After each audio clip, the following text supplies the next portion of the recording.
Kita bersama-sama di pagi hari ini saya ajak untuk melihat firman Tuhan. Saya bacakan langsung untuk kita ya.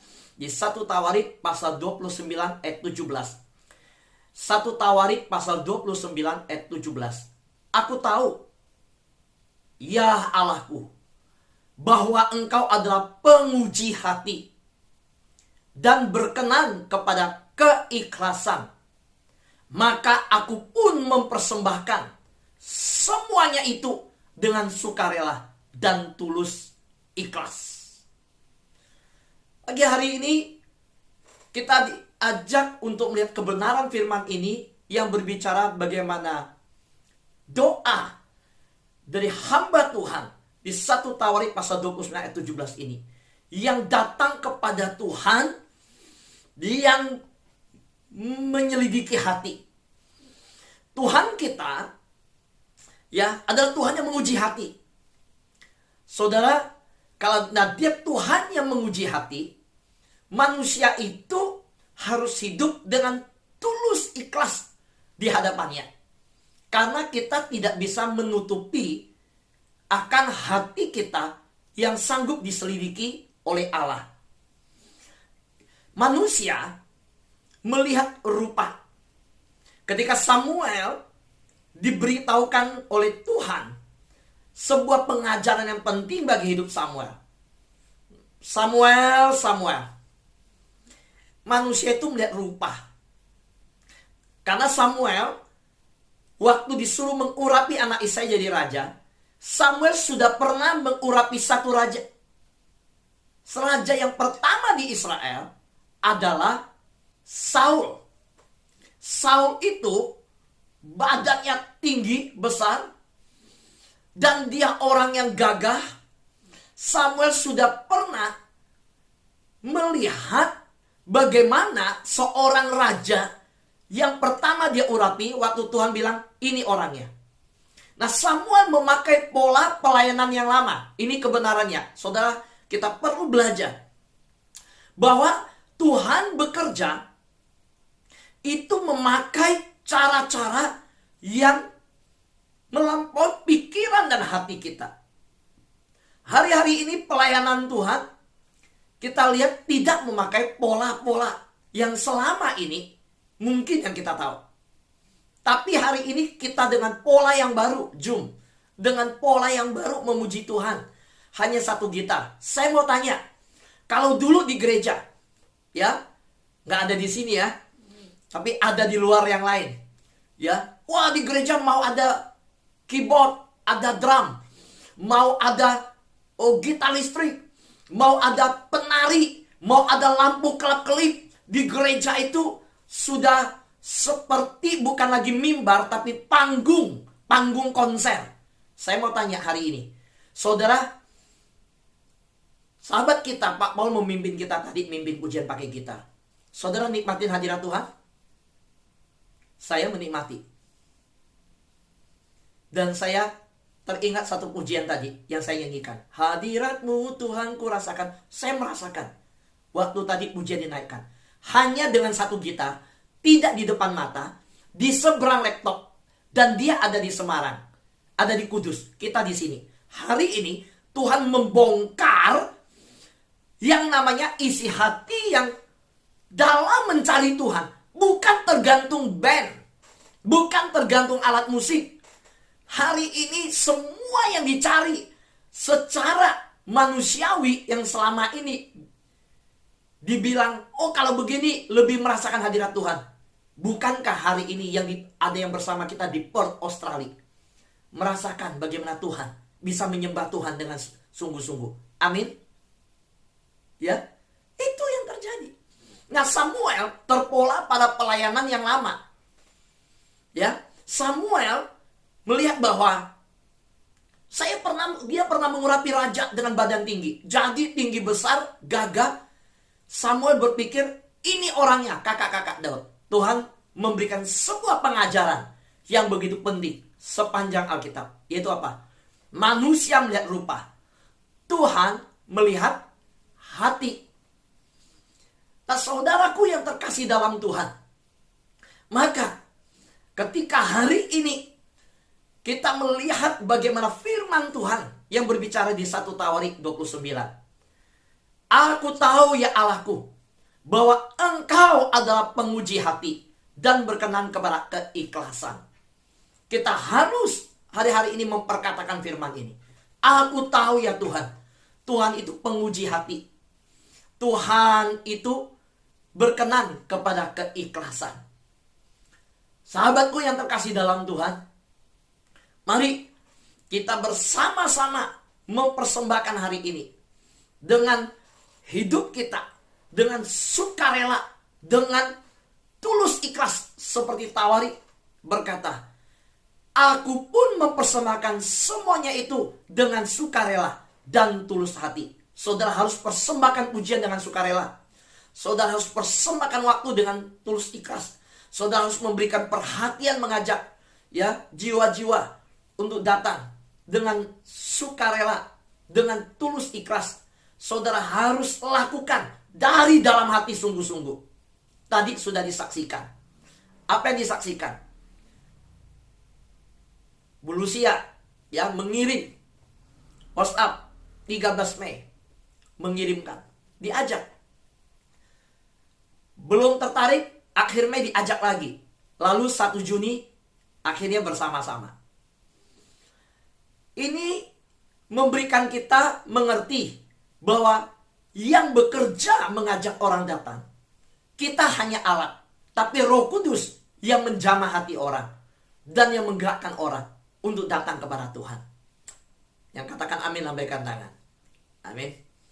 Iya, puji Tuhan. Kita harus mempersembahkan ya waktu kita setiap pagi dengan sukarela dan tulus ikhlas.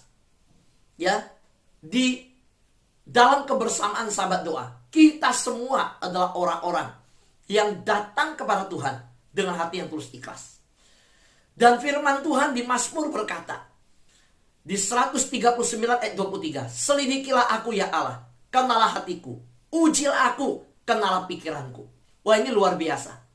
Kalau saudara lihat, dikatakan selidiki aku, kenalah, ujilah, apa? Baik hati maupun pikiran.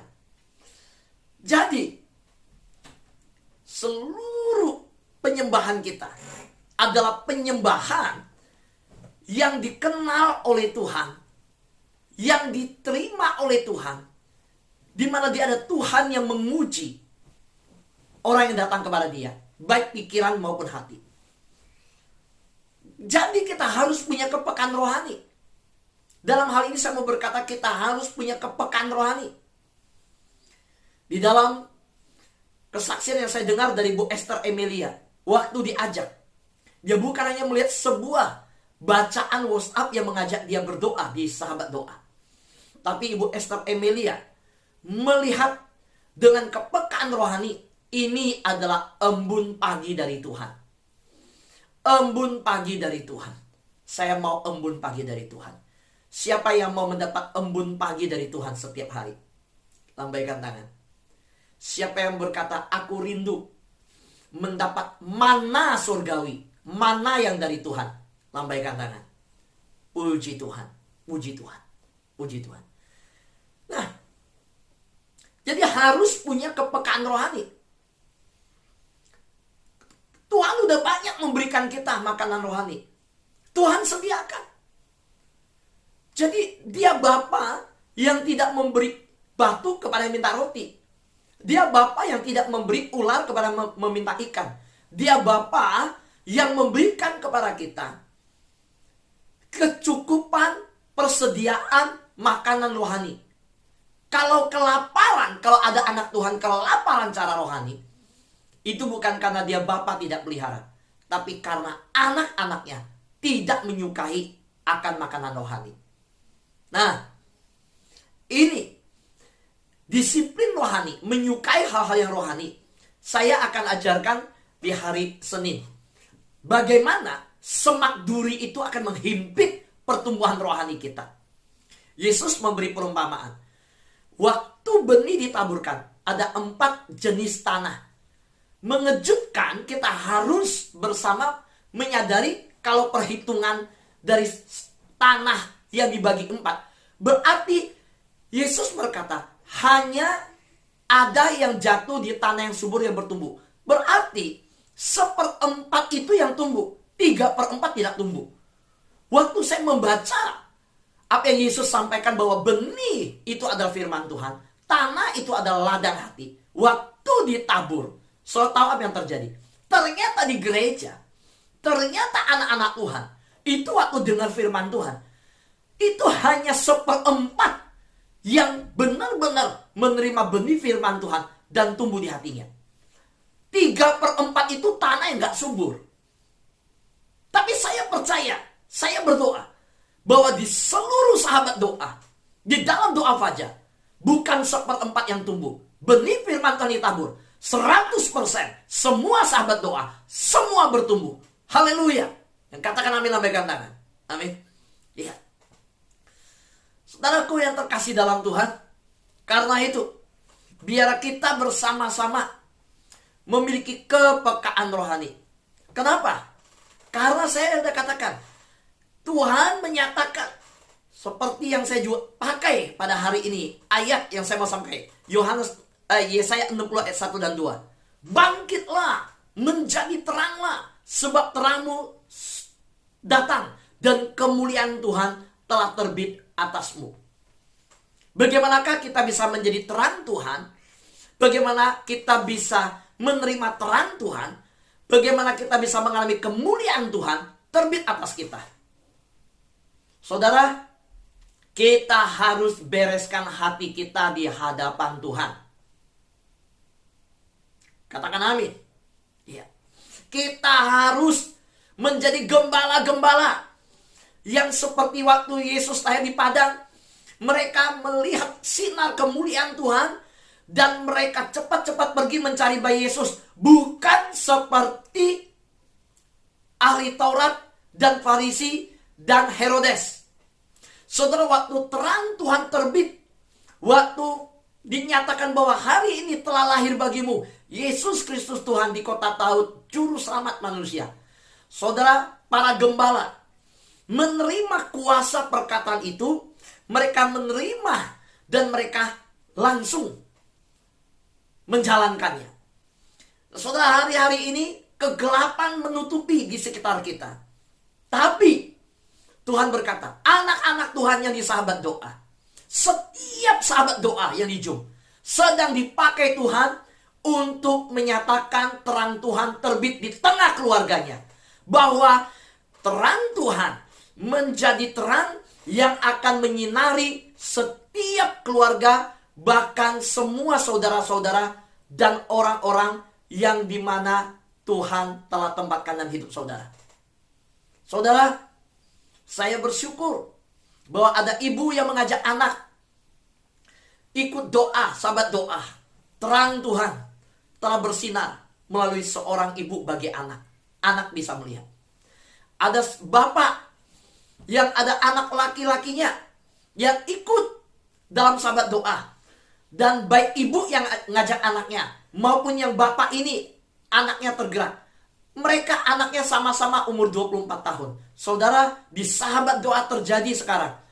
Bu Esther Emilia berkata, dia berpikir yang ikut sahabat doa yang adalah waktu masuk senang. Waduh, umurnya sama semua dengan saya.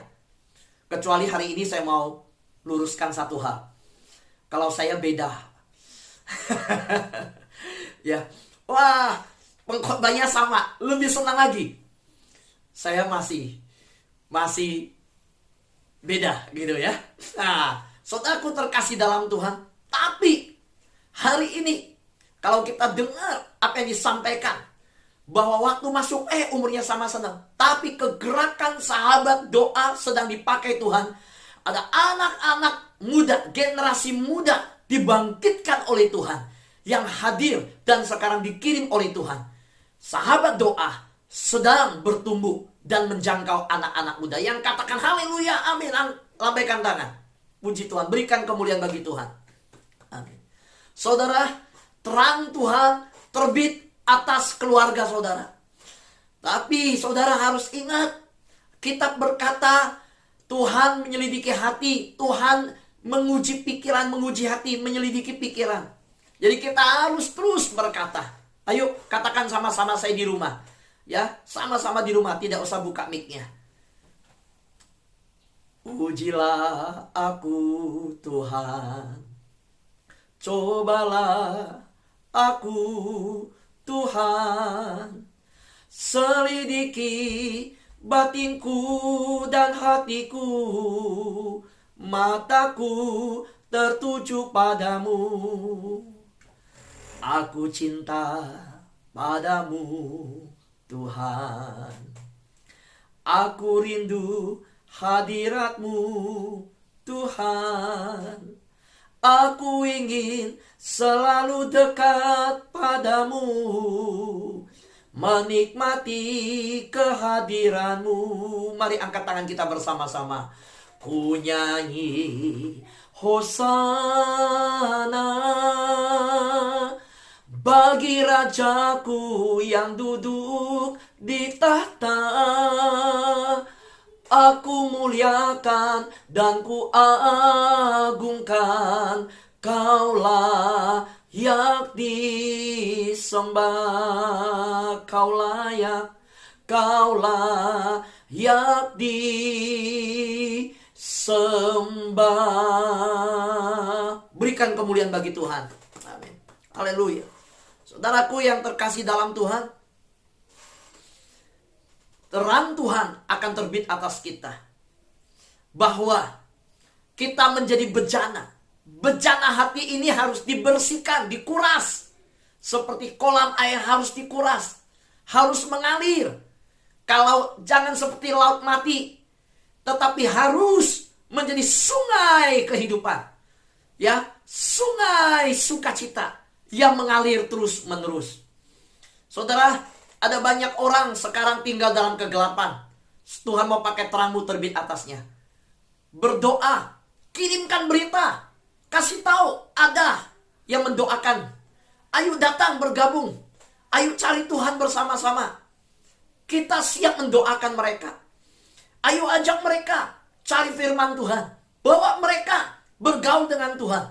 Bawa mereka datang pada Tuhan. Saudara, di dalam firman Tuhan yang dinyatakan kepada Samuel. Samuel, manusia melihat lupa, Tuhan melihat hati. Hari ini kita mempersembahkan hati kita, bejana hidup kita untuk dibersihkan setiap hari oleh firman. Apa yang membersihkan kita? Firman, air kehidupan itu membersihkan kita. Tuhan berkata, biarlah kita dibersihkan terus, dibersihkan terus, dibersihkan terus. Sehingga terang Tuhan itu terbit atas kita. Hari ini saya terus percaya bahwa terang Tuhan tidak bisa dihalangi oleh kegelapan pandemi COVID. Bahwa terang Tuhan itu tidak bisa dihalangi masuk ke setiap hati dan hidup. Dan terang yang Tuhan sudah katakan, kamulah terang dunia, tidak bisa tertutup oleh persoalan, oleh gejolak politik, oleh persoalan ekonomi, oleh PPKM darurat. Anak-anak Tuhan akan semakin terang bersinar justru ketika kegelapan seperti ini. Di manakah terang terlihat? Semakin gelap satu ruangan, nyalakan api yang kecil saja, ruangan itu bisa melihat terang itu. Hari ini di sekitar kita gelap, tapi kita nyatakan terang Tuhan terbit. Soal saya berkata terang Tuhan sudah terbit. Saudara tahu di sahabat doa kita ada 3 kakak adik yang ikut berdoa. Ya, itu bukan hanya bapak ngajak anak atau anak tergerak ikut ibu ngajak anak. Tapi ada suami mulai bersama istri. Ada istri yang mulai bersama suami. Ada yang suami di depan layar, tapi istrinya selama ini setiap hari dengar firman Tuhan di samping layar. Saya diberitahu, Pak, istri saya selalu ada di samping. Nggak kelihatan di layar. Saudara, kegerakan Tuhan begitu luar biasa. Dan bukan hanya itu. Saya tahu bagaimana ada yang mengajak saudaranya. Sampai sekarang setiap hari bersama-sama, ya, bersama saudara, bersama kakak, bersama adik, ikut senantiasa. Nah saudara, ini yang sedang terjadi. Maka saya percaya saudara sudah menjadi saksi di tengah keluarga. Saudara sudah memancarkan terang di tengah keluarga. Mari, biar Tuhan terus pakai kita, bejana hati kita, terus dibersihkan oleh firman Tuhan, terus terang kita memancar, dan berkat yang turun atas kepala Harun, yang turun ke jenggot, yang turun ke jubah. Biarlah pengurapan Tuhan yang telah Tuhan berikan. Saya terus rindu bahwa pengurapan itu saya doakan saudara. Saya terus berdoa saudara alami hadirat Tuhan. Saya terus berdoa urapan Tuhan mengalir atas saudara. Pada saat firman Tuhan disampaikan, pada saat doa-doa, pada saat doa berkat diberikan, pada saat saudara dengar firman Tuhan, saya berdoa berkat dari Tuhan mengalir untuk hidup saudara. Amin.